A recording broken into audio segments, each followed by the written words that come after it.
Kamusta mga ate, kuya, beshi? Si Chari po ito mula sa The Sun, Moon, Stars, PH Tarot. Ipapaalam ko lang po na ito po ay isang general read o pangkahalatang pagbabasa at maaring hindi lahat ay magtugma sa inyong sitwasyon. I-check din nyo ang inyong Moon, Rising at Venus sign. Baka doon mas tumugma ang read para sa inyo. At kung ang mensahe ay tama sa inyo, paki-like lang po at mag-subscribe kung hindi pa ninyo ito ginagawa. Okay, mag-umpisa na po tayo. Hello po mga ate, kuya, beshis. Kamusta na po kayo? Andito ulit ako si Chari para gumawa ng another reading. And this is for the sign of Sagittarius, Sun, Moon, Rising, and Venus. And of course, welcome po yung mga cross-watchers ni Saji at yung mga bago po nating mga viewers. Ngayon, titignan natin kung ano yung mensahe na gusto sabihin sa iyo ng person mo, Saji, and it says here, let me go. Okay?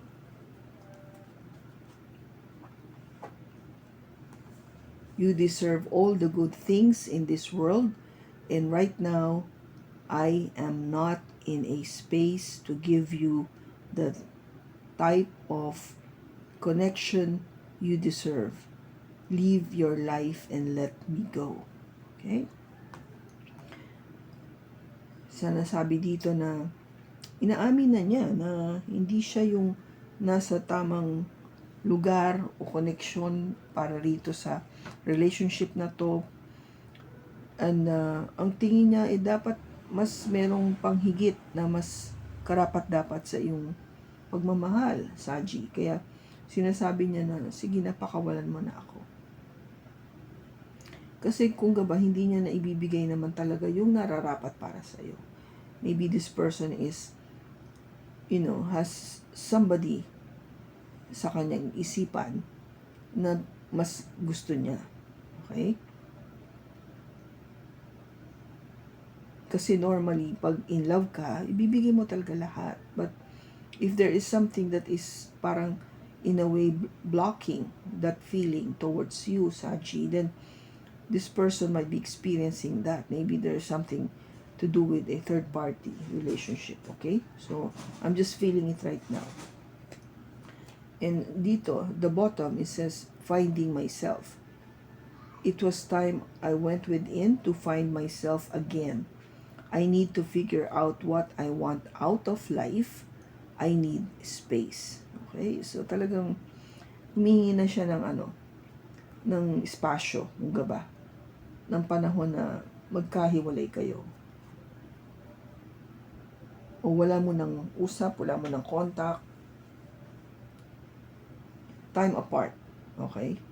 No contact, time apart. Ito yung tipong humingi ng hermit energy. Okay? So, tignan natin sa tarot kung anong message mapipick up natin for Saji. We have the Fool, the Sun, the Two of Cups, the Empress, and the Six of Wands. Bottom niya is the Ace of Cups.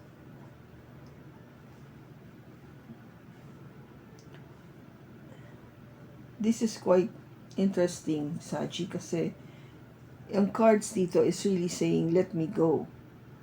Ito yung gusto sabihin ng person mo sa'yo, Saji. Because gusto niyang hanapin yung sarili niya. And yet, the cards is saying something to do with love. Ace of Cups. Ace of Cups is a new beginning. Bagong pag-uumpisa sa pag-ibig. Maybe there is a new beginning coming to you, Saji. Kasi kung let me go, umaalis na to sa'yo sa buhay mo, nagsasabi na siya na ayoko na, hiwalay na tayo, magkahiwalay na tayo. Sinasabi naman sa'yo dito ni God o yung universe, huwag ka mag-alala, Saji, kasi may dadating naman bago eh. And with the Ace of Swords, that is the truth. Yan yung katotohanan. Kaya kung gaba ikaw, if you need to take time to do some resting, yung pagpapahinga, to sleep, to reflect, okay lang. Don't worry. Huwag ka mag-worry kasi meron naman dadating na bagong pag-ibig eh. Diba? Huwag ka matakot. Ngayon is the time to just take it easy. Take time to just relax. Okay?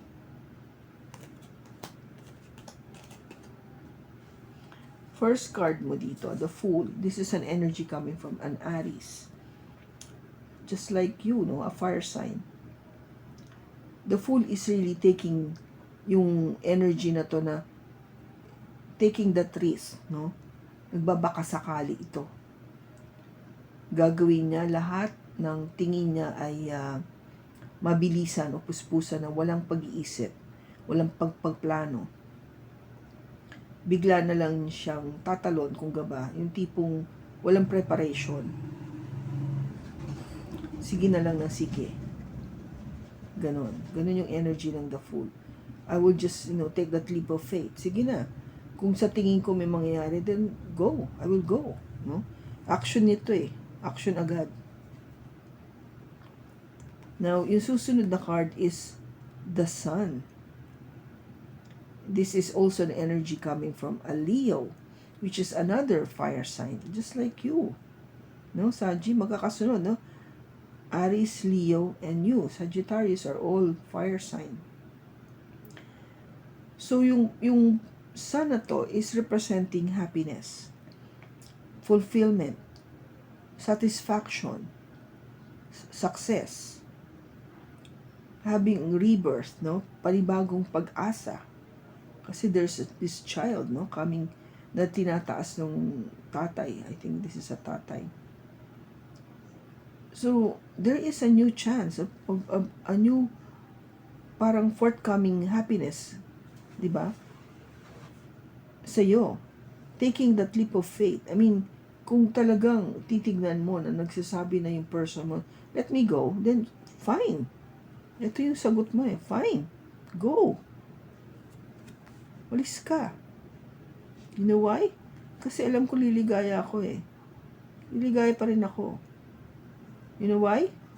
Kasi andito yung Two of Cups. Alam ko dadating yung tamang tao para sa akin. The right one for me. My perfect match. My soulmate.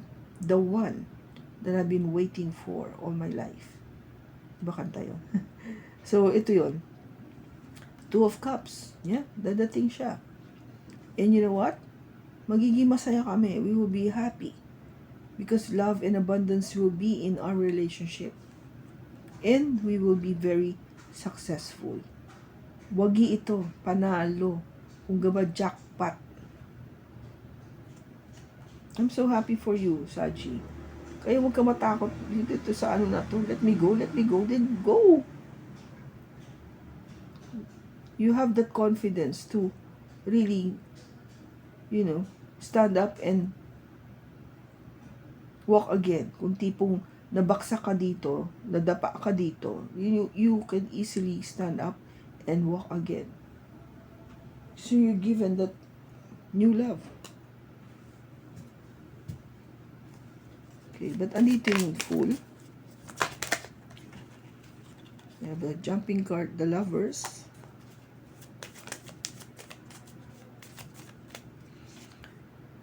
The Six of Swords, and the Two of Swords. Ano yung babakasakali mo? Yung pagmamahalan na to? Maybe with a Gemini? Energy coming from a Gemini. So, yung magbabakasakali ka dito sa lover na to. And, with the Six of Swords, you will turn your back. Okay?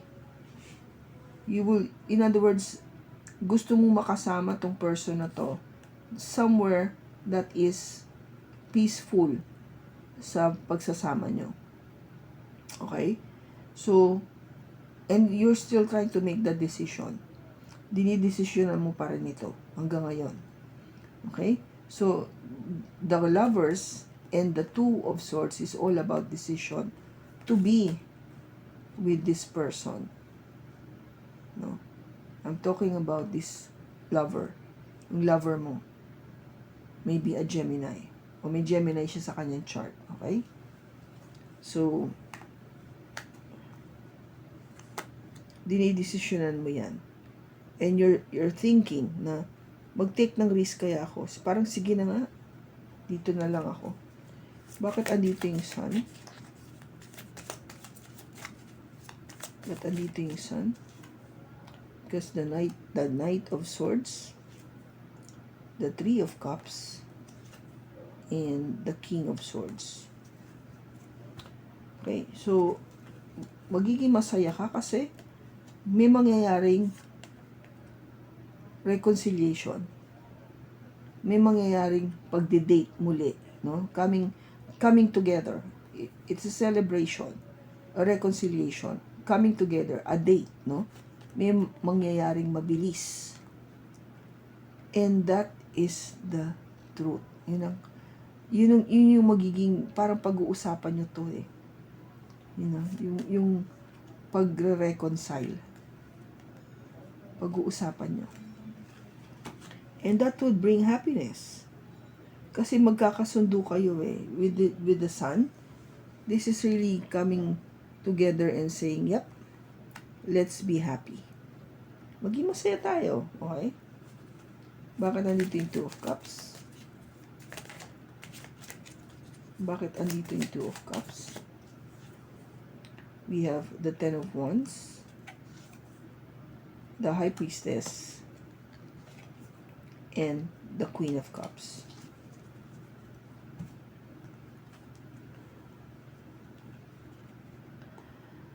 Yung Two of Cups mo dito, you're finding it to be a burden, no? Kasi syempre, iniisip mo na baka hindi totoo, baka hindi talaga siya. Kung gabay, you're still trying to see, no? Wait and see with the High Priestess. Kung talagang siya ba yung love of your life. In other words, you're trying to make sure na siya na nga ang the one. Kasi kung gaba parang ayaw mo na ma-burden eh, ayaw mo nang mahirapan pa. Kaya ginagamit mo yung iyong intuition. You're looking deeply into your heart and soul and asking, is this person the love of my life? Is this person truly loves me? And the answer is yes. Mahal ka niya. And I think you also know kung ano tong person na to sa buhay mo. Saji. The Empress. Ba't nandito yung the Empress? The Five of Wands. The Seven of Wands. And the Queen of Pentacles.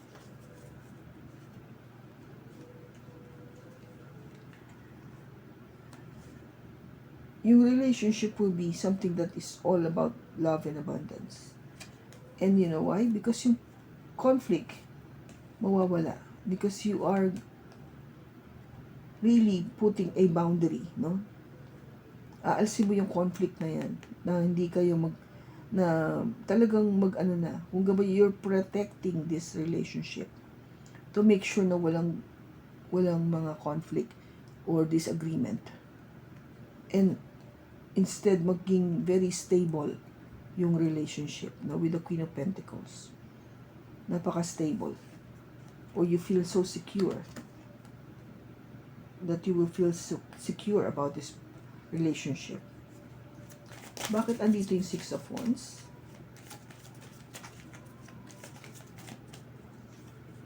We have the Ace of Pentacles, the Nine of Swords, and the Seven of Swords.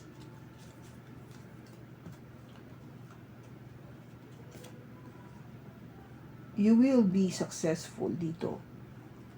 Kasi there is a new beginning. Something that is very solid and tangible. Yung makikita mo, nahawakan mo. Mag-o-offer. No? There will be an offer of a very solid relationship dito. And with the Nine of Swords, andun pa rin yung kaba, no? andun pa rin yung pag-iisip na, okay ba to? Kasi, ang kinakatakot mo is the 9, or ang kinakatakot mo is the 7 of Swords.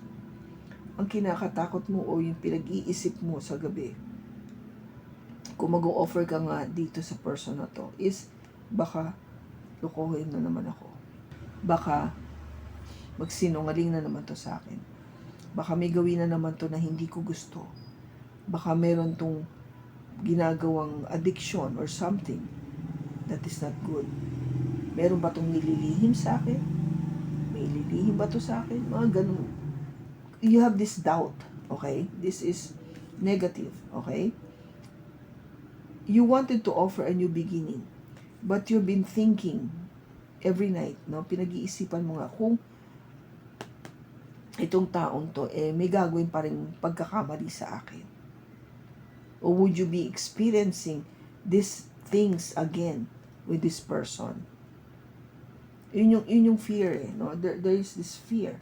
But you know you'll be successful. Nga lang, pumapasok sa isipan mo na baka sakta na naman ako nito. Okay? Alam mo talagang part and parcel sa relationship yung hindi kayo nagkakasundo minsan, na nagkakaaway kayo, nagkakahiwalay, nakakagalit. That's how we learn.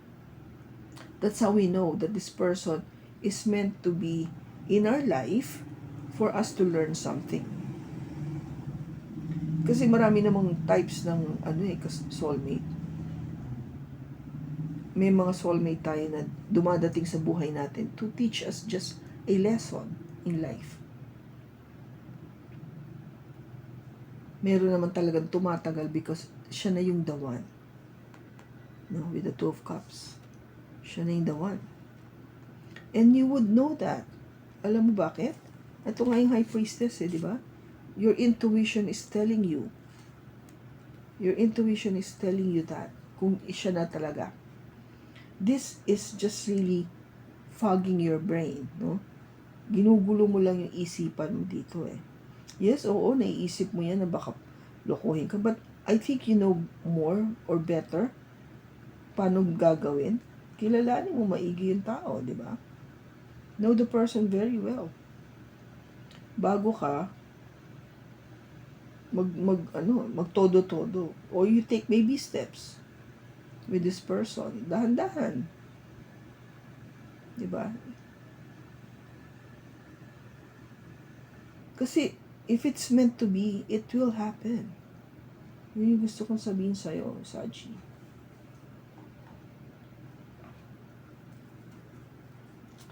Magkakatuluyan ba itong dalawang to?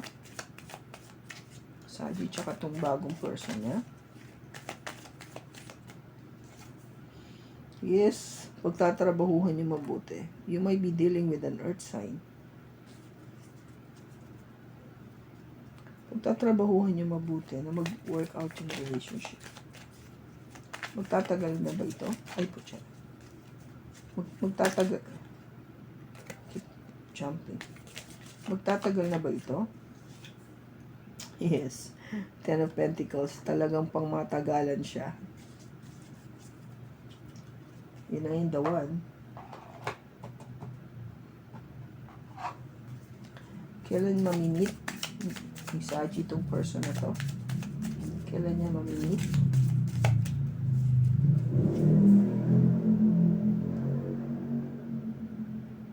Obsessing over timing creates blocks. Okay, so huwag mo daw isipin yung panahon. If it's gonna happen, it's gonna happen. Yun yung gusto niya sabihin dito. Okay? So, ano yung gusto naman sabihin ng person nito? Ano yung nag-aas ng let me go? Ano yung gusto niya sabihin sa'yo, Saji? I know that I crossed the line with you. It was my fault, but I blame you. And he says, I want you. Okay. Gusto ko pa rin niya, pero still, nagsasabi dito na hindi siya deserving. I think alam niya na yun kasi nga na-cross the line siya, biniblame niya ikaw pero fault naman niya. So alam niya hindi siya deserving. Though sinasabi rin niya, gusto kita I like you, but hindi ako yun. I'm not the one. Okay? So, ganoon natin. Any more advice for Saji? We have last quarter moon in Libra. Make the time for self-love. Yeah. Sarili mo muna mahalin mo. New moon in Cancer. Relax. Relax ka lang. Sabi ko yung kanina. Full moon in Cancer. Let your fears dissolve. Yep. Yung mga takot na yan, alsin yan. Nasa isip lang ang takot. Okay? Hindi yan totoo. Nasa isip mo lang yan. You're the one creating your fear. So, if you take that off your mind, wala kang fear. Tama? So, kung kanino mang Saji itong nakuha nating energy ngayon, sa pagbasa na to, maraming salamat sa pagsama mo sa akin. Sana nakatulong ito ng malaki sa'yo. Sa susunod po muli, ingat ka and God bless.